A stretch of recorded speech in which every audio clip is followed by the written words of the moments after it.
Hello বন্ধুরা, দেখুন আজকে আমি আপনাদের একটা নিরামিষ তরকারি করে দেখাচ্ছি। কুমড়ো, থোড়, আলু, বেগুন দিয়ে। আর এদিকে আছে একটু গরম জলে মটর ডাল ভিজিয়ে রাখছি। এই দিয়ে একটা রেসিপি করে দেখাবো। কড়া গরম হয়ে গেছে, আমি তেলটা দিয়ে দিলাম তরকারিটা করার জন্য।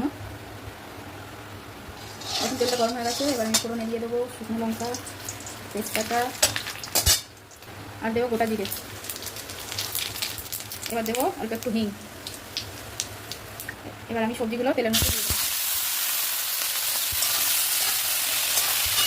দেখুন আমার সবজিটা ভালো করে ভাজা হয়ে গেছে। এবার এর মধ্যে দিয়ে দেবো কাঁঠালের দানা আর কাঁচা লঙ্কা পোড়া। এটাকে একটু ভালো করে নামিয়ে নিয়ে তারপরে এর মধ্যে দিয়ে দেবো এই মটর ডাল ভিজিয়ে রেখেছি। এই ডালটা আমি এবার এর মধ্যে সবজির মধ্যে অ্যাড করে দেবো। এটাকে ভালো করে একটু ভেজে নেবো।